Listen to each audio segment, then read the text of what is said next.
There we Okay. go. We're Hi, Abby, recording. Vernon, Natalie, Brian have all joined us in just the last couple minutes. Great to see you all. Yep. Okay, I think I will begin. It's great to be here, and I feel like I'm amongst friends. There are a lot of people online that I know, a lot of organizations that I know. We've got a lot of non-for-profits organizations. We have some profit organizations. I can tell we've got a lot of board members on, as well as nonprofit organizations and professional fundraisers. So I'm going to try to keep the topic today as broad as I can. A little bit about me before we start. I am a South Dakota boy. I grew up in Flandreau, went to Augustana University, went to graduate school out at Stanford, and came back to South Dakota. I have been in the nonprofit world for a long time, over 30 years. I have been the vice president of Augustana University. I was also president of what is now the Lifescape Foundation, and I see Jessica is here. Hi, Jessica. She followed me in that role. After that, I was a senior vice president out of Sanford Health and did their national and international fundraising. And I've been a consultant on and off for over 25 years, and I have been doing this full time now for just over 8 years. And my company is a full service company, so we deal with everything from annual fund to major gifts to capital campaigns to board planning to strategic planning. And we work with people that desire to lead great organizations and raise more money. I am an advanced certified fundraising executive. That means I carry the highest certification that's available in the field. There are about 3,000 certified fundraisers in the world, and there are about 100 of us that carry the advanced certification. And that's one of the reasons that I named my company what I did. If you've known me very long, you know that this phrase has, there's my contact information, and I'll put that up at the end, and you can get that from the chamber too. Those of you who have known me, this theme is part of my company now. The true meaning of life is to plant trees under whose shade you do not expect to sit. And I like to bring that up every time that I speak, because I feel that the work we do in fundraising and in supporting the mission of our nonprofit organizations is bigger than all of us. And you have to want to help change the world. You want to make life better for people, and that goes way beyond even our own lives. And oftentimes, as we are building our organization, the service and the mission that we provide to the people that our nonprofit organizations serve. Since we have a broad audience today, I want to talk a little bit about philanthropy.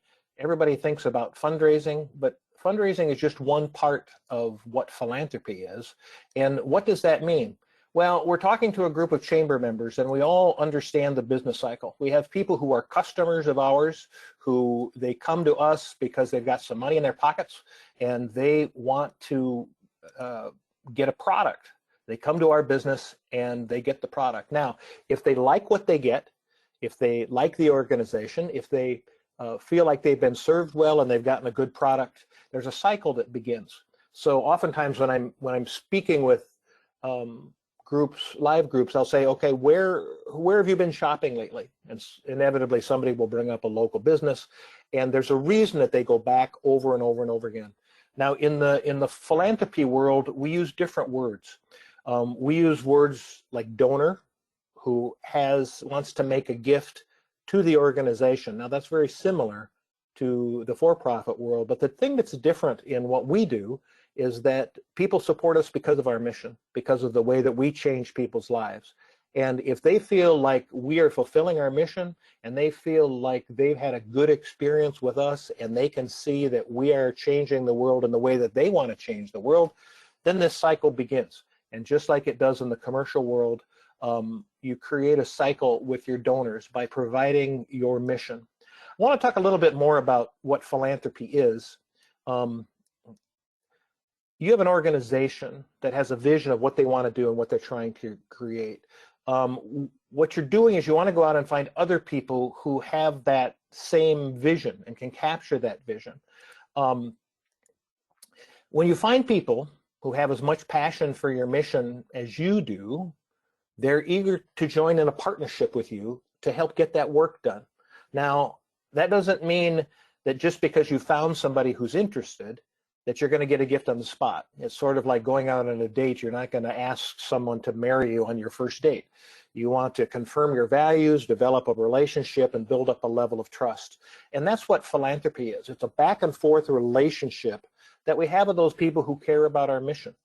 And only after this period of courtship where we've developed the relationship is someone ready to make a gift to the organization. With that in mind, it's not money getting.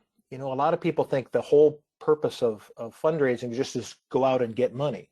And what it's really not. That's sort of like rolling a boulder up the hill. And what we want to do is we want to develop relationships. I never thought that I would be in fundraising when I was a kid or when I was even in college, because this is what I thought of it. It's time for our annual school fundraiser. We need new cafeteria chairs. Oh, great. Well, we will not be selling light bulbs this year. Yay! We will be selling industrial-sized blocks of cheese. I'd be happy to sit on the floor at lunch, she says. Well, that's kind of what I thought fundraising was. I thought it was transactional. You know, we're going to get something and give something, and that's really not what fundraising is about. What fundraising is about is creating an environment of giving because the donor cares about your mission. And once I understood that, fundraising became very, very rewarding to me, and I hope it is to you too, because then it's a matter of trying to chase the boulders as they're going down the hill, as you find more and more people that are interested in the work that you do and the mission of your organization. So with that background, I'd like to move into our main topic today, and that is, what do we do in a situation that we're in with the coronavirus? We have moved into a new abnormal.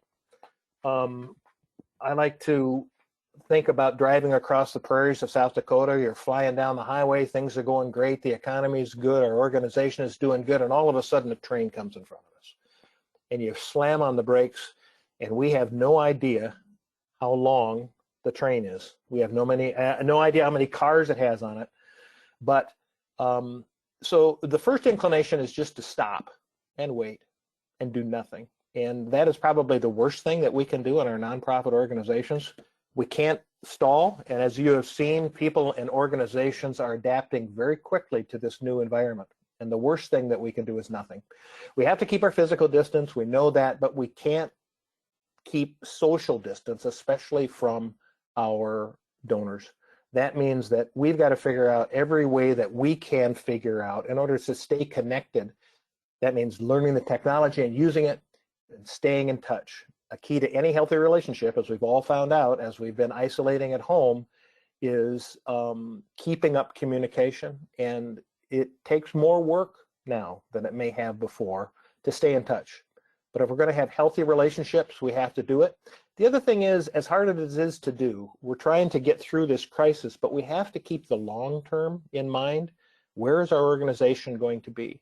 I was thinking earlier today, it's sort of like swimming in the ocean. You got to make sure that you're safe right now and you don't go underwater, so that you'll be able to continue your life after that. And the same is true for our organization. So we may be pivoting for now and making some changes to get through this period of time, but we've got to keep our eyes on the horizon and what we want to do when we come out of this crisis.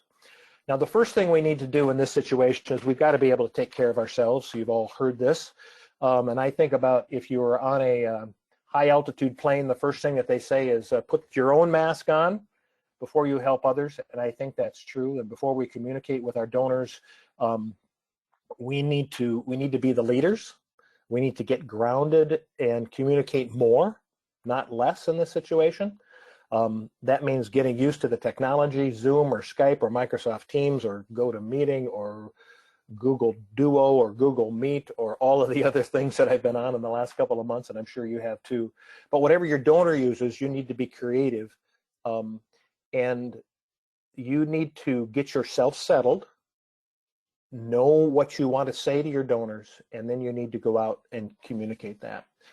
When I first started doing this seminar a couple of months ago, the working at home issue was something that we spent a lot of time on. I'm not going to do that today because hopefully you found how to do that. You've figured out a working space wherever you are at. You figured out a way to keep schedules just like you do if you're working in a regular way. And I think the new normal has become a new normal for so many of us. So I'm not going to spend a lot of time on what it means to work at home. But I do want to talk about attitude. I hear people talk about, boy, we're all in the same boat. And we're not in the same boat. We're in the same storm, but we're in very different boats. When you're sailing and the wind goes wrong, the first thing you do is you grab a rope and make sure that you're safe, and then you reset the sails. And we've got to figure out, how do you reset the sails in this environment? One of the first things is to not put people in the same boat you are in. We often will project our own feelings, our own situation onto other people. And that draws us into a pattern of making assumptions about our donors. And we can't make assumptions about our donors. And the worst thing we can do is think that their situation is the same as ours or the same as somebody else's. Everybody's situation is a little bit different. And the first thing you can't assume is that people won't give in this environment. What the people I've been working with and my clients, and I'm also very connected around the country. I'm the immediate past chair of the Association of Fundraising Professionals Foundation for Philanthropy, and so I'm connected to what's going on other places. We have a number of board members on. I've been on a board, nonprofit board, since I'm 15. I've never been off a board. I currently sit on the South Dakota Arts Council, Arts South Dakota, Arts Midwest. I still sit on a number of AFP boards, both for the state board. And the thing about it is, we can't make any assumptions that people aren't going to give.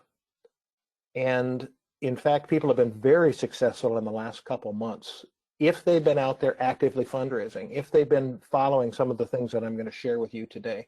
And there's still opportunity. So your job is to set aside your fears, try to get your board to set aside their fears, because oftentimes it's the board that says, boy, we got to stop and we got to pull back. And part of that is they're applying their own fears to donors. Figure out where our donors are at. What boat are they in?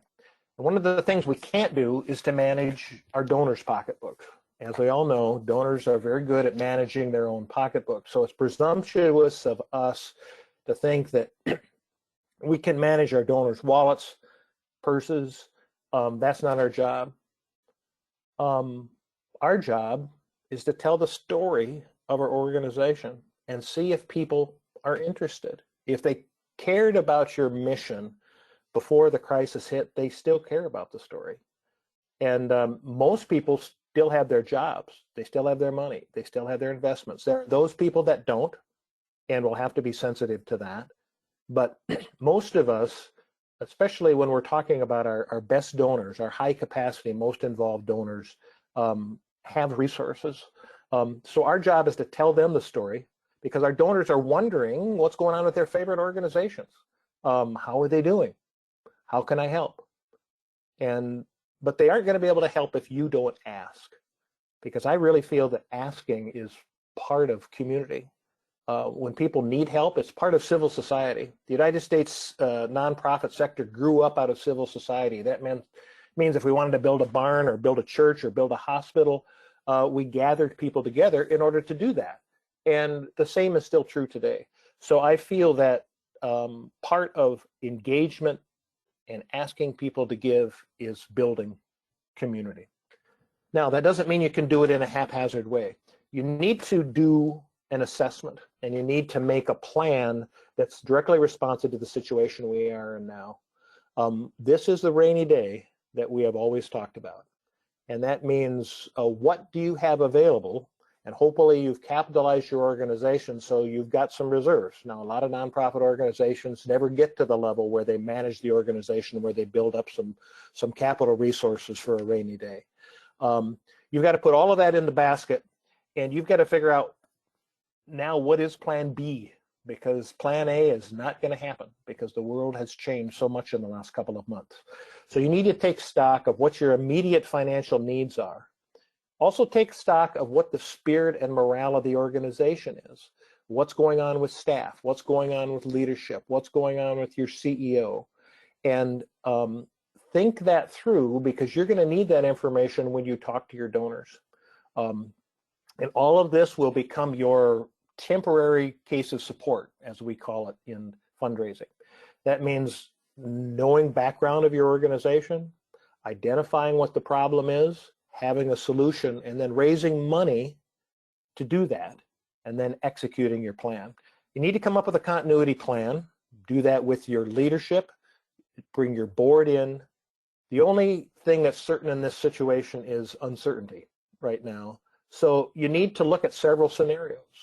What do you think you're going to need in the next 90 days? What are you going to need for funds in the next 180 days? Do you have cash issues? Do you have immediate capital needs that some things have to be done, or what can be deferred?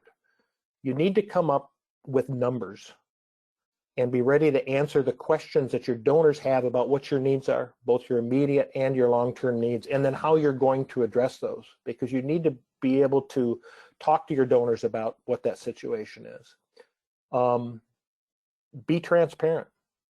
People are passionate about your mission, and they need to know where you're at, and they need some insurance that they know your mission is going to continue. So think closely about what losses you may face. Involve the whole staff and the board in evaluating what's going on. Move with speed and accuracy at this moment. It doesn't have to be a perfect assessment.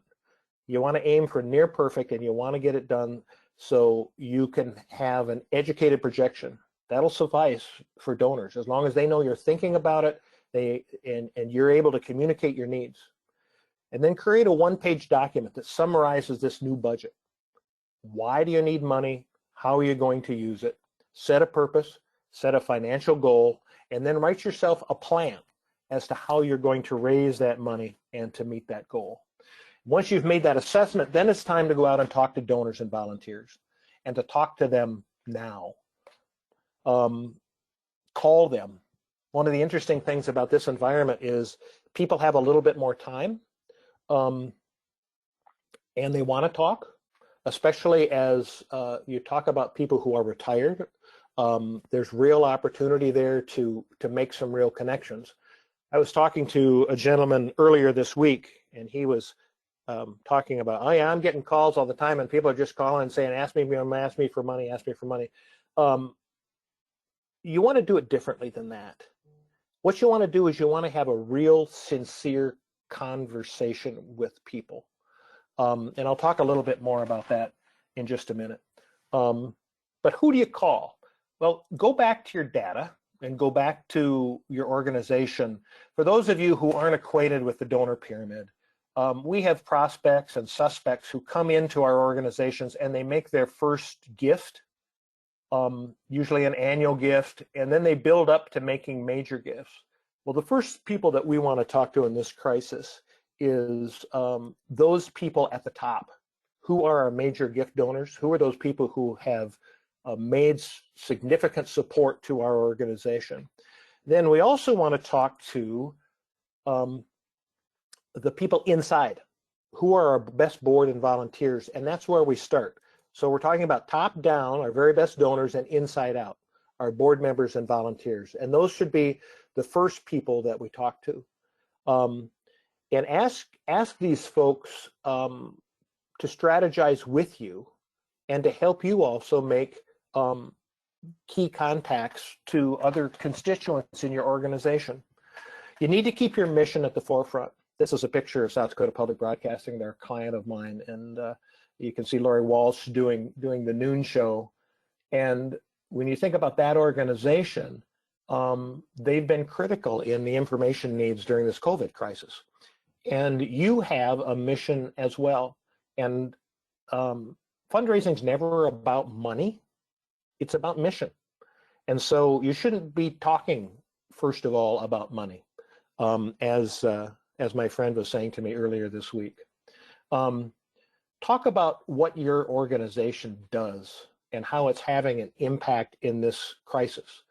And hopefully you've figured out what that is. If you're a healthcare organization, it's easy.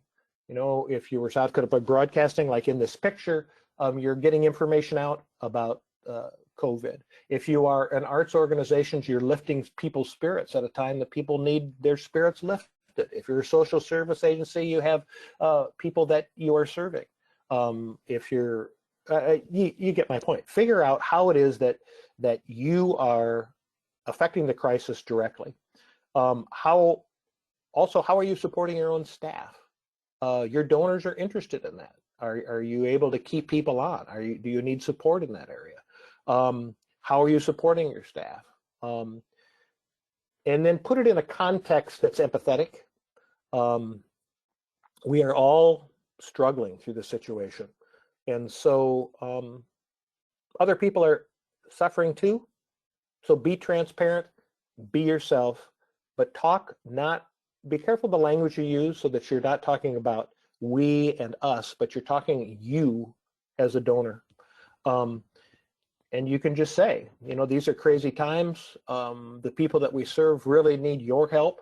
And we hope that you will help us, because you don't get if you don't ask. And when communicating, talk mission first and keep money second. Once you're connected to one of your donors, you know, they're our organizational family, and we need to support them.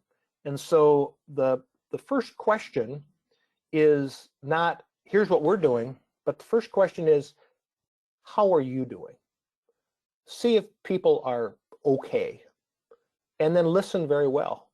Listen to what their needs are. Listen to what their interests are. There's no special language. Working with a group, and they said, give us the language we need to use. Well, you need to think about your organization. You need to think about the needs of the organization, and you need to think about your language. Find your voice. Be authentic, sincere, and transparent, but make it mission-based. It's not about we and us. It's about you as a donor and the people we serve.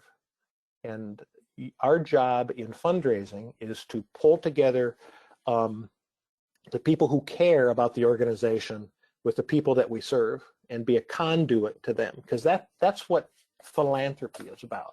It's more than just going out and getting money. So first of all, when you talk to people, find out how they are doing. And if the conversation just ends with their sharing, that's okay. I was in a meeting with a group of people, a Zoom meeting with a group of people a couple weeks ago, and there was an older woman there who said, she said, you know, I got a call from an organization, and they just want to know how I was. They didn't even ask for money. And she said, I probably will give them some money just because of the way they handled themselves. And they said they would call me back, and I look forward to that conversation. So it may take multiple conversations. Donors have a lot on their minds right now. They're troubled just like we do, but they care about your mission. The next thing is to celebrate their past support. Tell them, you know, we can do what we do because of the past support that you have given us to help the people that we serve. And because of your help, we're going to make it through. If they say, and the opportunity comes up, how are you doing? Both as a person and as an organization, be transparent. Here's what we're doing. You know, we're all concerned, maybe even scared in this crisis, and it's a race to an unknown finish line. And talk about that. And if the great words open up from the donor that says, "What can I do?" Be prepared with all of the work that you did in the assessment, so you have a project for them. You have some dollar amounts. You can say concretely, here's something you could do that would really help. We're doing a campaign to help support our hourly workers. And if you could give $500 or $1,000 or $10,000 or even a couple dollars to help us keep our hourly workers online, that'd be so helpful. But you have to have that answer when they say, what can I do? And if that door opens, don't be afraid to ask. Now, if the door doesn't open, use your own instincts as to what's the best time to ask. It may not be the time to ask, and that may mean you may need to make another call.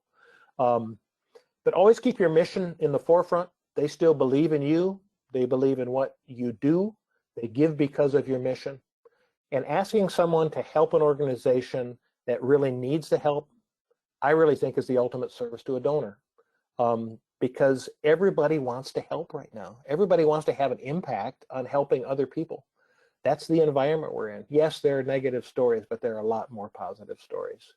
And there are other things that, as you get into the conversation, be sure and ask, do they have a donor advised fund? You know, they may have a fund in the Sioux Falls Area Community Foundation or the South Dakota Community Foundation where they have some money that they haven't distributed.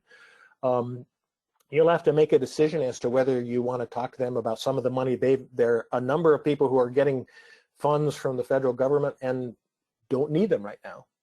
And there's also some special opportunities with gifts coming from people's IRAs and some other things like that. If they are a planned giving donor, it's a great time to steward them and to have that conversation about why they give. But I think the most important thing is to say, how are you doing? What can I or the organization do for you? If you've got an older person who needs groceries, can you safely deliver them? Or can you help somebody with Zoom technology or GoToMeeting technology, or teach somebody, you know, how to use their phone in order to connect with their kids or something like that? There are lots of things you want to do, but be authentic and be transparent about it. One of the things that we have in our nonprofit organizations is we offer the joy of giving. And this is another thing about not asking, is that you're denying people that joy of giving that can have a real impact on how they feel right now. And people want to feel better, and people want to feel like they're part of the solution. They're desperate to help, and donors are wondering how your organization is doing and how they can help. Remind them of the experiences they've had with your organization. Remind them of the people that your organization serves. Remind them of the kids with disabilities that are getting services because of them. Remind them of the great theater experiences they had. Remind them of how they listen to your organization on the radio or TV. Whatever your organization mission is, people feel good about it, and remind them of those experiences. But even more so, tell them how you are impacting people now, and how by them making a gift, they can have a real impact, which will give them a good feeling. And that joy of giving is critical. I have a friend, Laura Frederick. She's an attorney out of New York City, and she has written some ways to ask that I think are creative. And I'm just going to read these to you because I think she did such an excellent job, and it kind of gives you an idea of how to ask in these times. And she looked at 4 different groups: corporations, individuals, events, and foundations. And I'm just going to read these to you because I think they're so well done. If you're talking to a company, imagine asking like this: we can only imagine the decisions you and your company must make during this time of crisis. What can we do to help you? If there's any opportunities for us to partner together now, we'd be more than willing to work with you as we have in the past.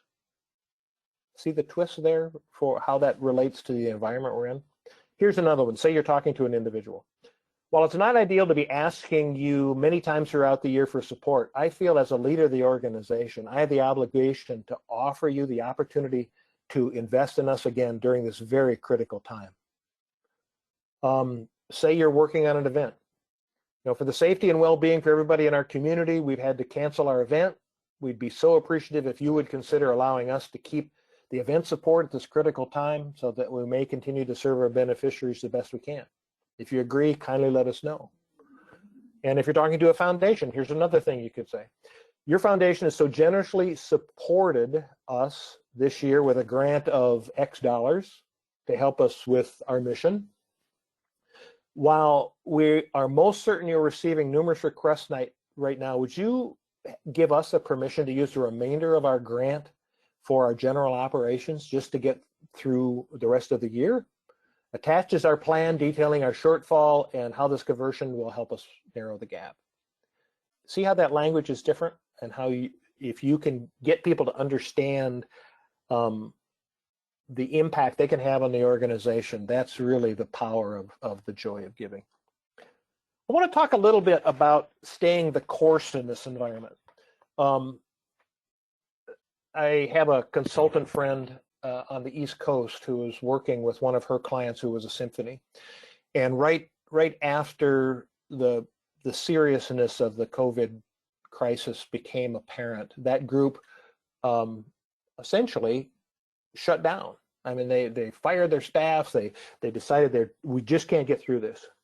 And my consultant friend went back to the CEO and said, just wait a minute. We were in a capital campaign. We had some really good supporters. Maybe there's a way out of this. You know, you have a person who is going to be your angel donor for the campaign. Let's go talk to her and see if she can help us through that. And in fact, they did. They went and talked to that person, and she said, I will help fund the staff for the next 3 months to get through this period of time. And of course, they came back together. They hired the staff back. They went for PPP loans and everything else. And this organization is going to survive. And it's important that you don't pull back on your plans and your staff and your effort, if at all possible, because this will pass. You know, in past financial crises, I've been around long enough to remember '87 and the dot-com bust and 9/11 and the recession of 2008. Nonprofit organizations that stayed the course, continued to fundraising, thrived and normalcy returned. Now, I know this is a different sort of crisis, but it's important not to cancel programs, not to fire staff until you first ask your donors for help.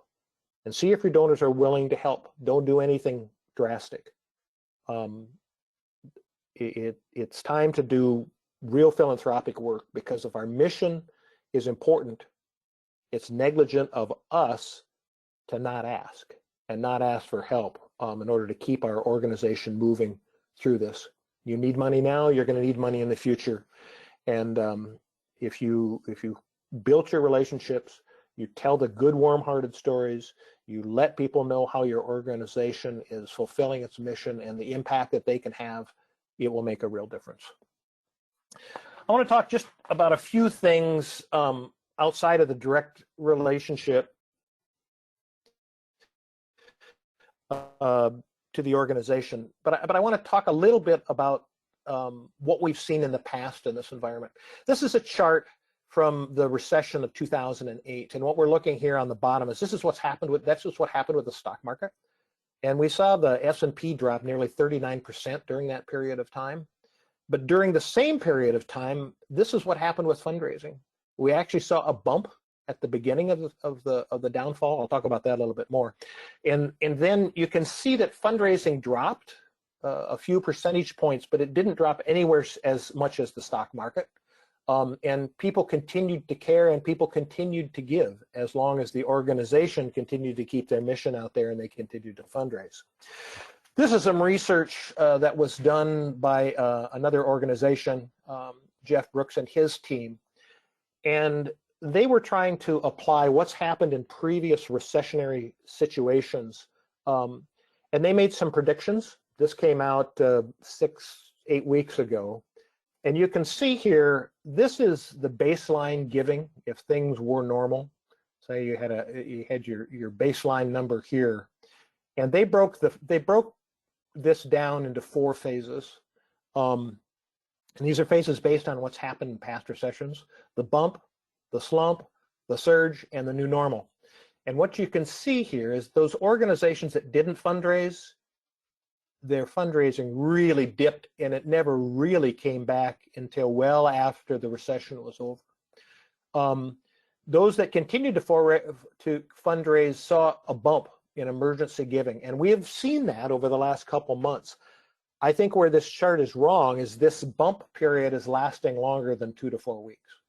Now I think we're starting to see the decline in the bump. So I hope that you've been out there fundraising, because if you haven't been, you've missed some opportunities, but there's still opportunity out there, because I think we're still in this bump phase, but we will at some point move into a slump. And I think as we hit the new normal, as people are trying to figure out, are we going to self-isolate, or are things going to open up? What's going to happen?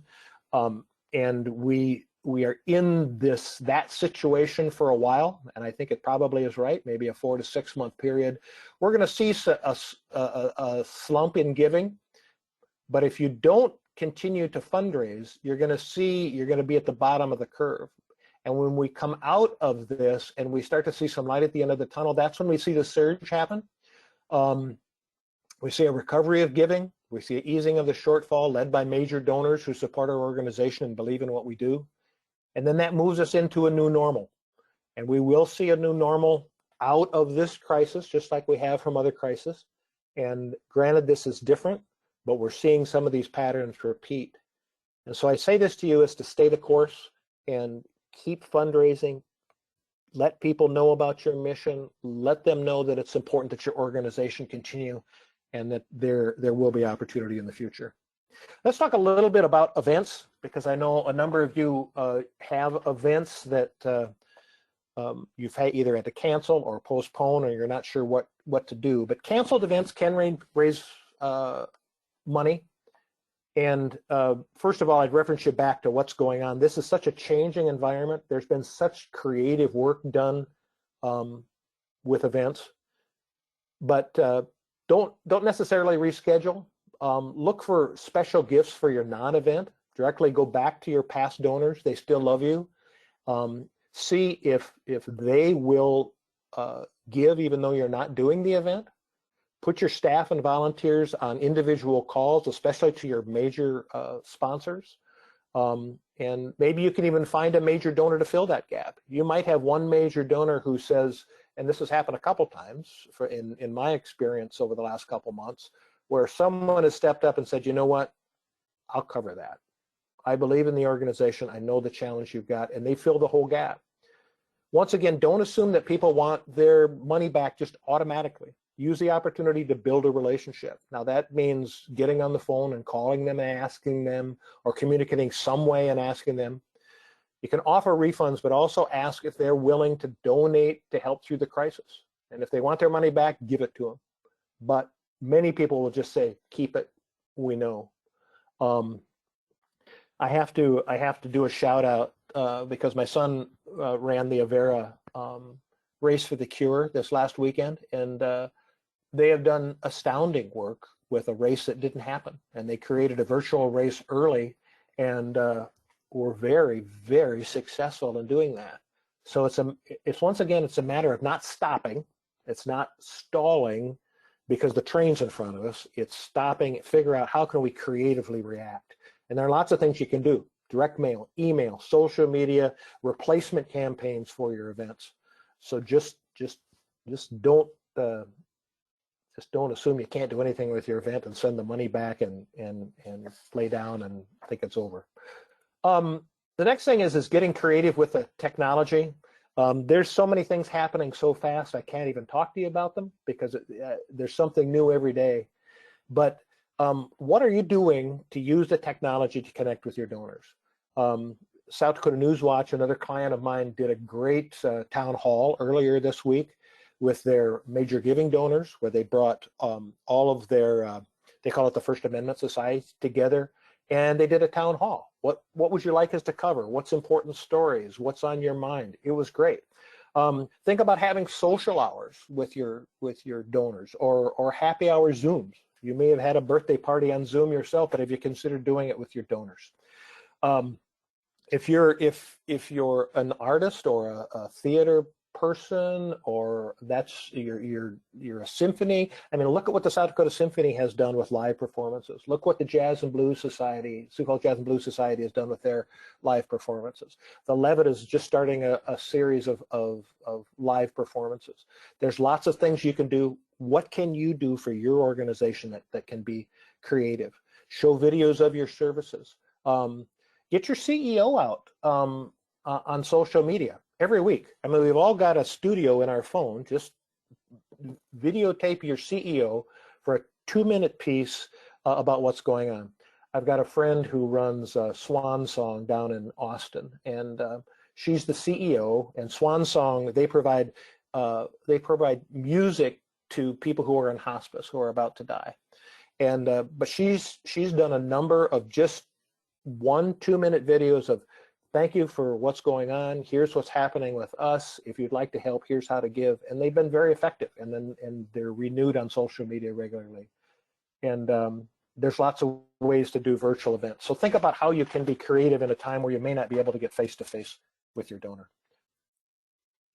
I'm not going to go into great detail because there's so much information out there about the CARE Act, but hopefully you've gone out and gotten your PPP loans, you've gotten your emergency disaster loans, you're talking to the Sioux Falls Area Community Foundation, the South Dakota Community Foundation. There are lots of special sector groups. There are special grants for healthcare, special grants for arts and artists. There's special grants for social media, but it takes some work. And so get out there and figure out what your opportunities are. And I'm not going to spend a lot of time on that, but don't forget that opportunity and the impact that can have, because it can take the pressure off of your immediate revenue stream needs so that you can be raising money that goes directly back to your mission. Most of all at this time, build trust and do good. Now, this is a moment where we can really build trust and confidence of our organizations if we spend time talking to our very best donors. We need to be truthful about our situation, even if it's not pretty, acknowledge the crisis, and then facilitate communication with your donor to who they may want to talk to. You may have a really good donor who would like to talk to your CEO personally about what's going on. Facilitate that. Facilitate communication. Maybe you could put together a Zoom call with you and board member and CEO and have a conversation about what people are wondering about with your organization. Most of all, keep the gratitude coming.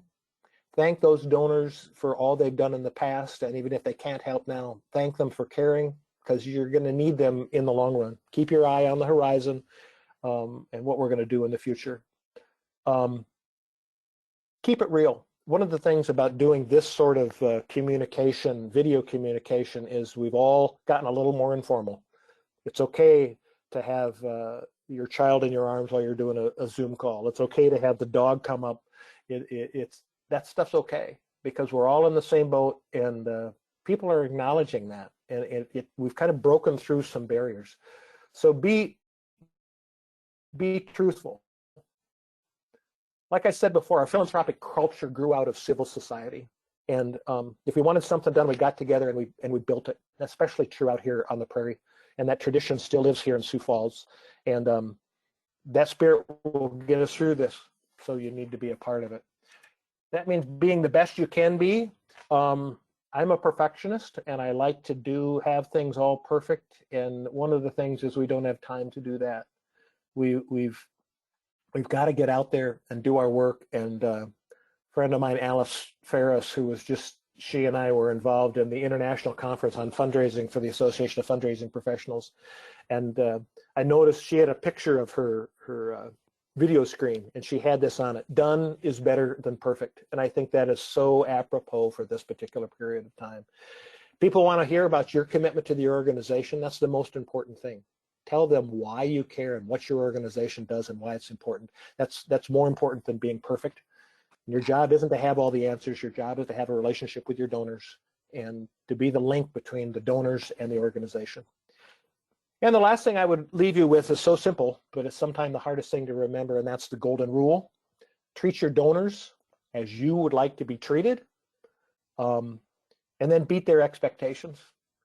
Send emails, send thank you cards, call, set up Zoom meetings, set up town halls, and most of all, ask for their help if they can give it and you really need it, because that will build a significant part of their relationship. So with that, I'm going to take a little break, and I'm going to go into our comment section, if I can get this to come up, and see if there are any other questions. Valerie, is there anything else we need to do before we do that? No, I think we're good. So if you guys do have any questions, please use the chat feature. It's just off to your right-hand side there, the little bubble. So please feel free to put all of your questions into that. Just so you guys know, for anybody that hopped on towards the end, we will be sending out the slides and also sending out the recording that we are in the middle of doing right now. So you will get all of the information via an email. And so if you guys do have any questions, please put them in the chat.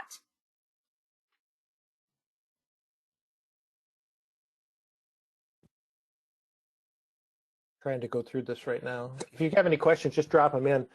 You know, we are very lucky to be sitting in this particular city. I think because of the economic vibrance of Sioux Falls, there's some particular opportunities. I think people really care about what's going on in our nonprofit organizations in this community. I mean, even more so than in a lot of communities that I work in. A couple questions have come in.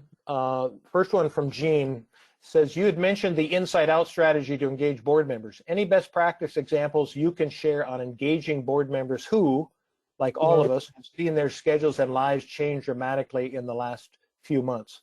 You know, part of the thing about that, it depends upon what sort of relationship you've had with your board members in the past. I think board members are especially squeamish in this particular time because of not knowing exactly what's going on inside a nonprofit organization, and they're struggling with their own situations. It's interesting to me because there are two things that I see happening in the crisis. You either see people like me, and maybe you, I'm sure probably you, are actually working harder than I've ever worked in my life, or maybe you are too, with very little time and doing Zoom meetings from 7 in the morning till 7 at night. And there are a lot of people who are that busy, but there are also a lot of people who have a significant amount of time. And I think engaging board members is a matter of what's best for them. Make a call, provide Zoom meetings where you provide updates, more than just a meeting where you report back to your board, but get those people together and talk about what's happening with them, and then how they think your organization can be impactful, and who can they communicate with about the organization. This is an opportunity where you may be able to build some strong relationships with your board members that you haven't in the past, simply because you didn't have the time or energy to do it. Another question that came up, let's see here. As a newer organization, we don't have large major donor database beyond folks that helped with our chamber community appeal. What advice would you have for an organization like ours? Now, there are some challenges with that. If you haven't kept up your relationship with your major donors, this is an opportunity to do that. If you don't have anybody other than your chamber community appeals contacts, that's a good place to start. I really think top down is a way to go. Go back to those chamber community appeal donors and start with your larger donors. Start with the contact that helped you close that gift with that business, and call them up. Ask them how they're doing. Tell them what your organization is doing. What did you come up with in your assessment, and what's your plan? What money do you need, and how are you going to use it? This is a difficult time to acquire donors, and if you don't have a donor base, unless there's a unique situation, I think it's going to be difficult for us to acquire those small donors because their focus is going to be somewhere else. That doesn't mean you shouldn't do it, and you shouldn't continue your donor acquisition strategy. But if you don't have one, you may need to do some planning to do that. I'm just trying to see some other questions here. A good point. In addition to board, I would also consider stakeholders like volunteer committee members, etc. I think anybody who is close to your organization, anybody who is a insider, even though they're volunteers, there are a couple components that you need to think about with your nonprofit organization. You can even chart these out.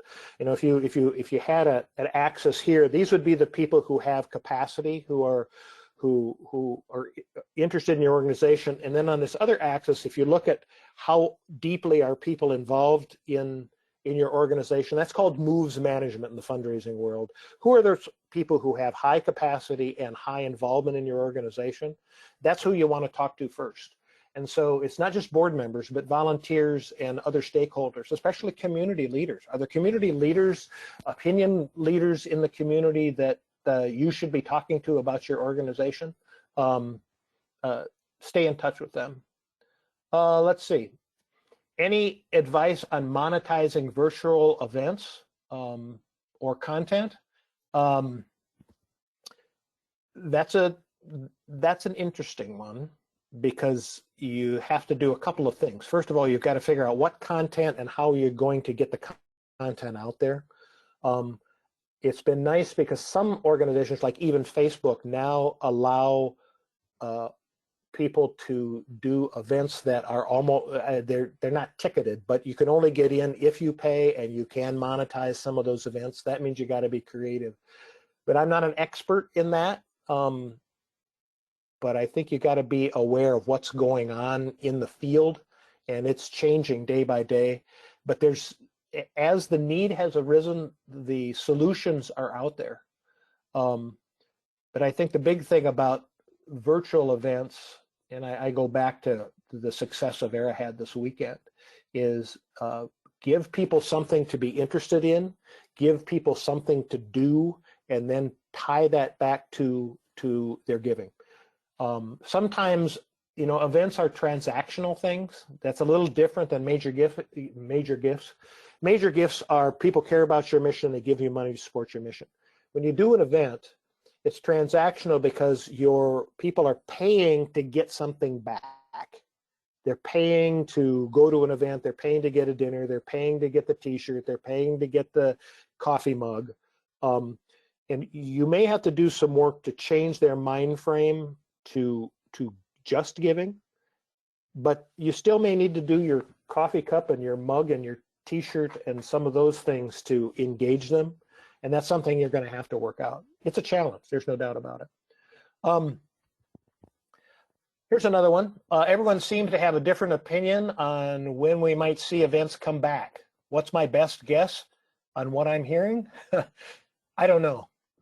That continues to shift into the future. I'm deeply involved in the Association of Fundraising Professionals on the national level. And yesterday I got word they're going to cancel their October meeting. A lot of organizations, National Philanthropy Day is in November. A lot of organizations are already going virtual with events that far out. I don't know. And I think there are a lot of other people who have better insights on that. The thing I do know is that the only thing for certain is uncertainty, and we just have to really stay on top of things. Let's see here. I've spent the last 6 weeks calling, personal notes, emailing our major donors, and it was very rewarding. This is from Shelley. She says, "You are right. The first thing I asked is, how are you and your family?" Yeah, that's exactly the thing to do. Like my friend that I talked to earlier this week, he remembers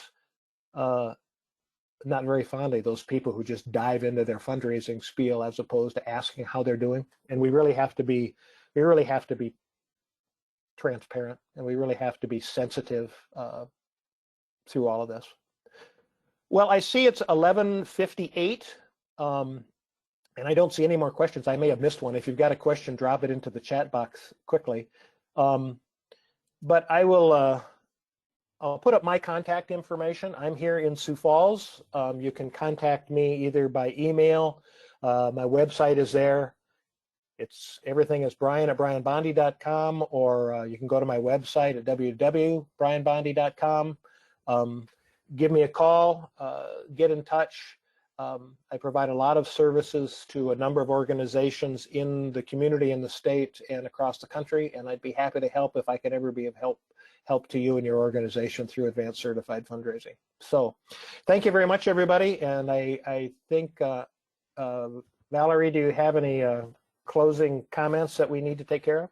No, I think we are good. I think we hit all of the questions on the chat. So I'm going to go ahead and stop recording.